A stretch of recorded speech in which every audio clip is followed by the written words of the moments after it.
O presidente Jair Bolsonaro informou ao ministro da Justiça, Sérgio Moro, que quer trocar o diretor-geral da Polícia Federal, Maurício Faleixo. Moro não aceita a mudança e avalia deixar o governo. E esse é o tema do grande debate de hoje. Os nossos debatedores são Augusto de Arruda Botelho, advogado especialista em direito penal, e Caio Coppola, bacharel em direito e comentarista político. Boa noite a vocês, boa noite, Augusto, e boa noite, Caio. Boa noite. Bom, Caio, suas primeiras considerações, por favor. Pois é, né? Bom, o ministro Sérgio Moro, ele estaria corretíssimo em pedir demissão caso não pudesse indicar o diretor-geral da Polícia Federal.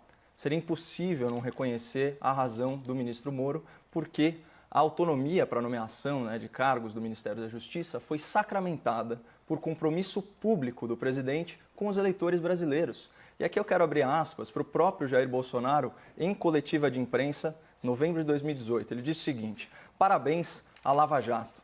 O recado que eu estou dando a vocês é a própria presença do Sérgio Moro no Ministério da Justiça. É integralmente dele o ministério. Sequer influência minha existe em qualquer cargo daquele ministério. É o compromisso que eu tive com ele, Sérgio Moro, é carta branca para o combate à corrupção e ao crime organizado.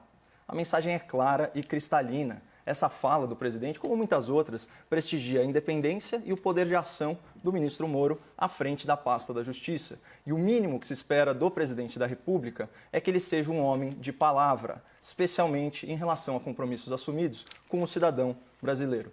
E além da questão do respeito à palavra empenhada, tem um aspecto político. Sérgio Moro é um símbolo da verdadeira justiça. É, portanto, um ativo moral desse governo, que, por associação, goza da credibilidade e da popularidade do antigo juiz da Lava Jato. É um pouco daquela velha história, né? Diz-me com quem andas e te direi quem és. E andar ao lado do Sérgio Moro, além de ser uma honra, traz prestígio político. Por isso, é possível sintetizar toda essa apreensão da opinião pública em uma questão fundamental. Com quem o presidente da República quer andar? Com o ministro Moro, que é um ícone internacional do combate à corrupção, ou com as pessoas que querem a cabeça dele e dos seus subordinados de confiança? Coincidentemente, esse impulso, digamos assim, intempestivo do presidente de trocar o comando da Polícia Federal veio no dia seguinte à abertura de diálogo entre o governo federal e as lideranças do Centrão. E agora já se fala em tirar a pasta do trabalho do Ministério da Economia para entregá-la aí numa bandeja de prata ao PTB do Roberto Jefferson. Já se fala em entregar o Banco do Nordeste para o PL do Valdemar Costa Neto. Ambos esses parlamentares são fisiológicos do Centrão e ambos são mensaleiros condenados. O nosso presidente, ele se elegeu tendo como um norte moral um belo versículo de João, não é? E conhecereis a verdade e a verdade vos libertará. Um outro João diz no livro do Apocalipse: seja quente ou seja frio, não seja morno, que eu te vomito. De que adianta não lotear os ministérios para depois negociar pastas e cargos? De que adianta romper com o presidente da Câmara para se compor com as lideranças do Centrão?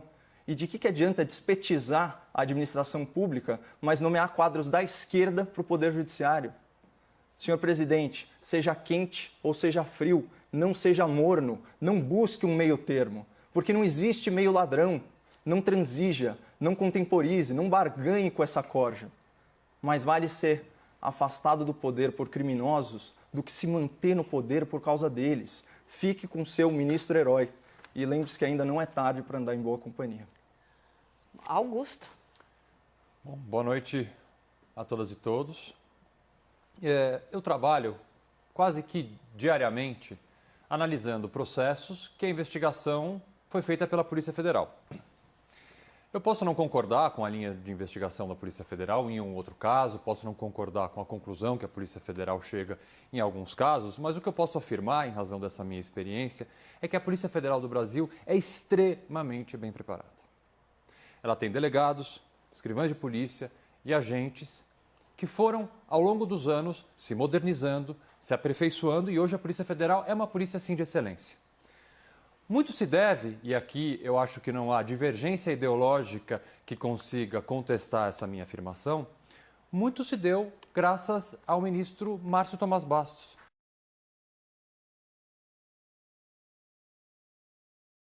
a época dele na frente do Ministério da Justiça é que houve essa modernização e essa melhora da Polícia Federal. Que tem tantos homens e mulheres fiéis ao seu trabalho de investigar e de combater o crime. Então, o que mais me preocupa deste fato específico na data de hoje é a quem interessa e por que este interesse em tentar controlar a Polícia Federal. Caio? Eu tenho pouquíssima coisa aí a acrescentar. Bom, eu não consigo dissociar a busca pela justiça com o combate ao crime, né? Ao contrário da explanação do Dr. Augusto. E eu também entendo que a Polícia Federal ela é sim subordinada ao Ministério da Justiça, isso no organograma do Estado. Mas o ponto, eu queria pegar um gancho aí na última fala do Augusto, né? A quem pode interessar controlar a Polícia Federal, né? E em qual contexto que isso se encaixa? Né? Porque o timing foi impressionante, né? Você tem essa abertura do diálogo, da articulação com o Centrão e logo na sequência, assim, de maneira intempestiva, em plena pandemia, que a gente pode dizer isso, você tem esse novo fato político, né? Que vai na contramão dos eventos e me impressiona porque esse cargo específico, né, de diretor da Polícia Federal, ao que consta, o titular ele já estava de malas prontas praticamente aí a partir do segundo semestre. Então, por que agilizar as coisas agora, nesse exato momento? Não tem como não soar como uma grande barganha, né? Eu citei aqui a pasta, imagina um absurdo de você tirar a pasta do trabalho, né, que está embaixo da Secretaria Especial da Previdência e do Trabalho, agora com o Dr. Bruno Bianco, tirar a pasta do trabalho e voltar ela, né, numa bandeja de prata, como eu disse, para as mãos do PTB. A gente sabe muito bem como era loteado o Ministério do Trabalho, né, durante a cleptocracia lulopetista. A gente sabe da farra das cartas sindicais vendidas por milhões e milhões de reais, a indústria, né, de sindicato, enfim. É lamentável, é um verdadeiro retrocesso e eu não consigo entender, porque se a ideia é combater a velha política, combater o Centrão, combater a corrupção, você não combate a velha política prestigiando a velha política, você não combate o Centrão negociando com o Centrão e você não combate a corrupção se associando a corruptos. Né? Eu usei duas falas aí bíblicas, né, doutor? Eu falei do Evangelho de João e também o livro do Apocalipse. Eu estava vendo uma outra que é muito verdade, né, que é Marcos 8,36. Ele fala de que adianta o homem ganhar o mundo se ele perder a sua alma. Não faz sentido nenhum. Muito dessa barganha está sendo feita aí em nome de impulsionar a campanha de um deputado à presidência da Câmara para suceder o Rodrigo Maia. De que adianta? Não adianta absolutamente nada. Isso é maquiavelismo, os fins não justificam os meios. Pode me acusar de ingenuidade política, o que quer que seja, mas não é assim que a gente vai chegar. Né? A própria eleição do presidente mostrou que é possível sim fazer coisas de forma disruptiva. É possível um presidente da República se eleger com uma eleição que custa menos de R$1 milhão. É perfeitamente possível montar uma equipe ministerial sem lotear os altos cargos dos ministérios entre os caciques políticos. Dá para fazer, é possível aprovar uma reforma da Previdência sem comprar o Congresso e sem sair vendendo cargos e verbas públicas. Sabe, a gente tem esses elementos. E eu não consigo entender realmente o porquê dessa concessão, até porque eu tenho a sensação de que vai começar a faltar galinheiro para tanta raposa se o governo federal incorrer por essas velhas práticas. Augusto, o Caio disse nas primeiras considerações que essa intenção, essa tentativa ou essa determinação do presidente Jair Bolsonaro, porque, enfim, ele pode fazer isso de trocar o diretor da Polícia Federal, é um impulso intempestivo? Olha, ele teve ao longo da curta duração até agora do mandato dele vários impulsos intempestivos. Eu acho que o presidente faz parte da personalidade dele esse tipo de reação. Mas se a gente considerar que o que ele fez hoje, se de fato as notícias divulgadas expressarem exatamente o que aconteceu, na verdade, é quase que, eu diria, um suicídio político. Né?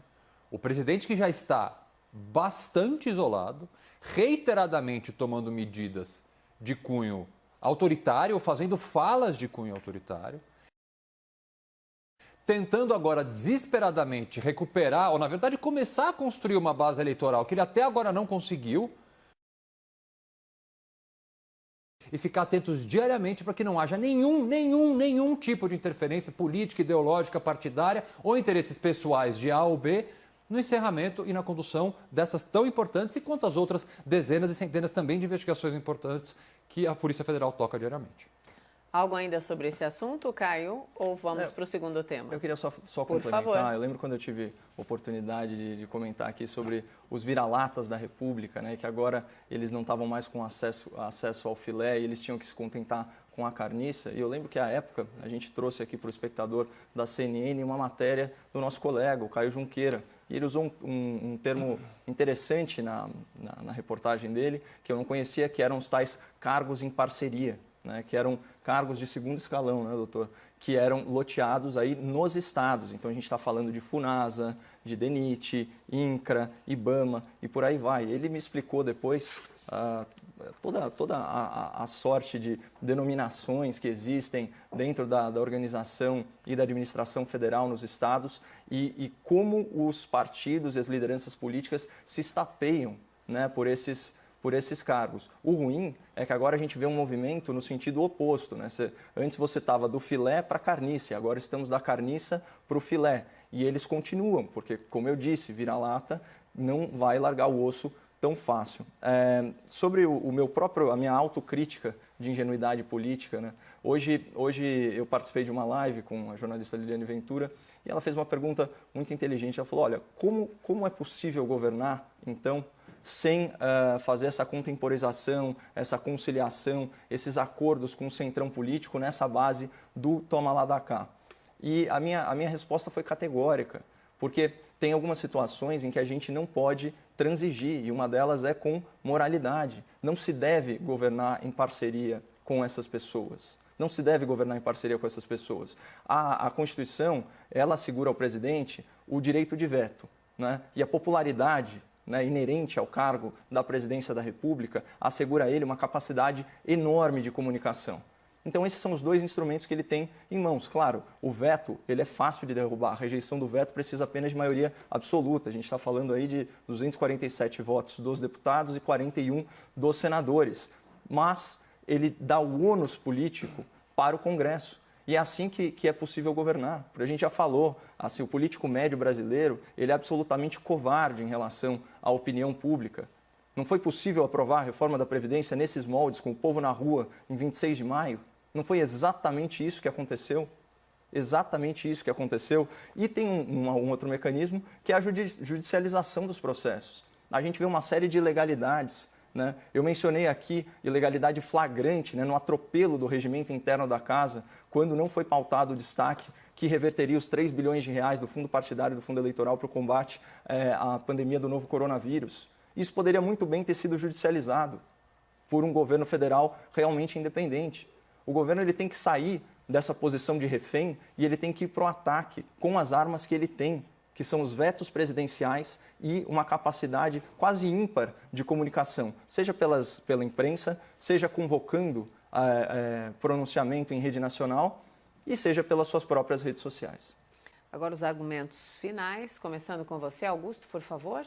Eu vou voltar ao tema inicial, porque eu acho realmente muito preocupante e muito importante que a sociedade fique extremamente atenta a qualquer tipo de movimentação que tenha um caráter de controle, um caráter autoritário, ainda mais de instituições achando que podem controlar, com que intenções pretende-se tentar controlar a Polícia Federal. A gente não pode deixar esse tema, essa página virar. Não pode. A sociedade tem que ficar atenta. Caio, seus argumentos finais, por favor. Eu vou aproveitar esses últimos segundos aí para novamente instar o presidente da República a cumprir a sua palavra, né, para cumprir o seu compromisso assumido com o povo brasileiro de autonomia para o ministro Sérgio Moro. Né? Como eu disse, o ministro Sérgio Moro é um herói nacional, ele é um verdadeiro ativo moral desse governo. Né? É um erro achar que a opinião pública não vai ficar extremamente contrariada com a demissão, o afastamento ou o que quer que seja. Até porque esse é um ministro que já mostrou que tem bastante estômago consegue ser contrariado, não é verdade?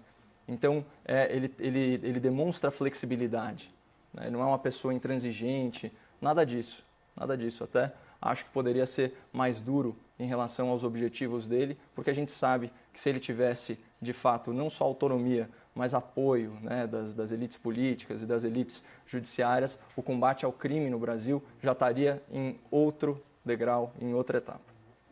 É isso então? Debatedores estão tão disciplinados hoje? Tomamos bronca ontem? Mas... Somos jovens e aprendemos rápido, Mona Lisa. Porque eu falei rapazes / meninos. Saiu sem querer. Obrigada, boa noite, até amanhã. Saúde. Debatedores disciplinados.